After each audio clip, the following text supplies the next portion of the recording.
All right, guys, thank you very much for joining me in this video.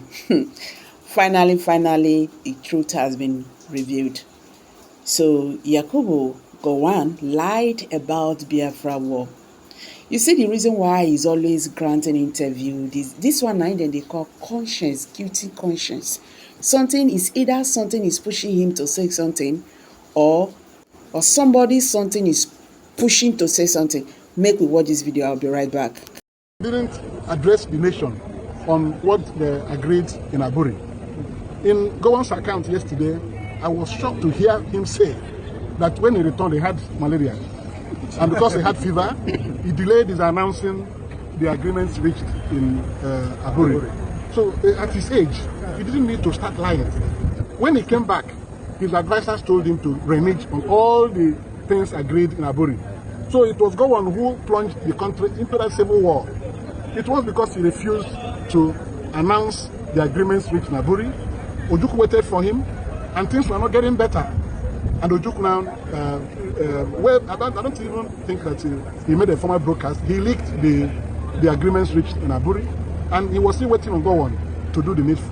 Gowon now said that if Ojukwu had not said the things agreed in Aburi, then there wouldn't be anyone that he would have said the same thing by himself, but if not for malaria that he was suffering from. So I think he has not done what he should be doing at this late stage of his life.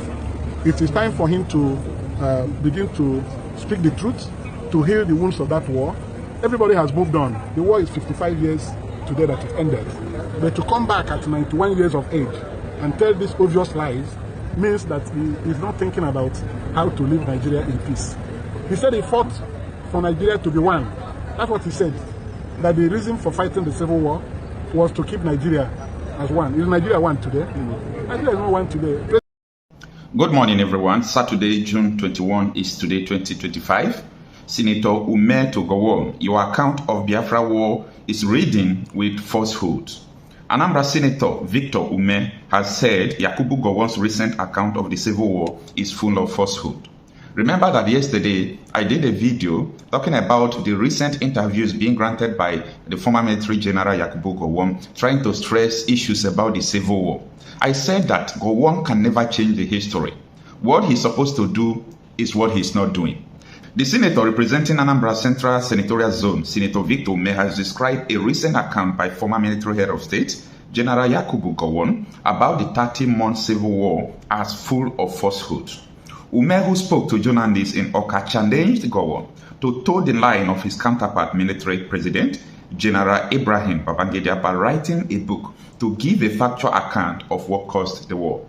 Gowon had in a recent interview on Arise TV named Biafra leader Nate Dim Chukwu Emeka Odumegu Ojukwu as being the cause of the war. Gowon also insisted that the war was not targeted at Igbos, but in a sharp reaction, UMEH, in an interview with journalists in Awka, said it was either Gowon is not tired of lying or he's just suffering from dementia. Take a listen. I listened to Gowon's interview with Charles Nagolo of Arise News. That's a television. That's why I said you should come. I listened to him, and I felt so sorry with the things he said. The reason being that at 91 years of age, I shouldn't be joining issues with him. But I remember that when Babangida launched his book and made revelations in that his book, I was on television again, I think it was Arise News, to speak on the fallout of that book launch, wherein I challenged Gowon to write his own book about the civil war. Because Babangida stated clearly that the coup wasn't an Igbo coup. The Igbo people have suffered gravely because of that coup. A coup that was plotted to bring Awolowo out of prison and make him president of Nigeria. The actors had written their books, and that was their common program. And the coup didn't succeed. And the Igbos have been put to the wall because of it. I felt that with Babangida's clear statement that it wasn't an Igbo coup, and he named Yorubas and Northerners that were part of that coup, it was a big relief to me, and I challenged Gowon to write his own book, so Nigerians will read. So I was therefore disappointed that yesterday he granted an interview which showed the sign of dementia on his part. At 91, he appeared to have forgotten the things that happened. But some of us who worked with Ojukwu and interviewed him and got the records of what happened at that time disagree with all the things he said. One is that it was a big lie for him to say that the war was not against the Igbo people of Nigeria. What can be further from the truth? They said he was in Attåcks. He wasn't in Attåcks, and he heard about the insurrection in Attåcks, and he was somewhere, and suddenly he saw how it ended. It snowballed into assassination of Aburi Accord. That he wasn't part of the coup. He didn't know anything about it, but he later emerged as head of state after the coup, counter coup was organized. That is somebody telling lies. And for him to say that the war was not against the Igbo people, I thought by now he should be apologizing to the Igbo people for the role he played in that civil war. Instead of coming here to challenge our sensibilities, that I think not challenging, insulting our sensibilities, that the war was not against the Igbos. Who were the victims of the war? The counter coup was a cleansing of the Igbo officers in the Nigerian army.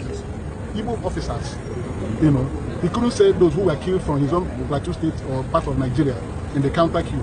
He couldn't say that. So it was a reprisal coup against the Igbos, and the Igbos were not only killed as military officers, their businesses were destroyed across Nigeria. And the Aburi Accord, which he has misrepresented in his interview, is the greatest travesty. One was that I worked with Ojukwu for 5 years, and I asked him questions about these things, and including Aburi Accord. He told me that at Aburi, they all agreed to confederation. Confederation means that the regions will become confederate states, and every region will continue to develop at its own pace.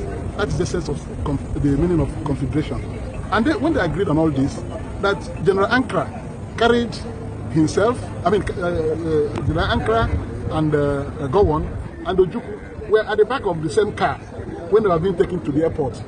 And that Ankara took Gowon's hand and Ojukwu's hand, put them together, and said that they should go and implement the agreements of this Aburi. You know, and he told Gowon right there, Ojukwu said he told Gowon that if Gowon gets home and announces the agreements reached here, that he will be the first person to propose Gowon as the head of state of Nigeria. And when they all left, they came back to Nigeria. Days went by, Gowon didn't announce anything. He didn't address the nation on what they agreed in Aburi.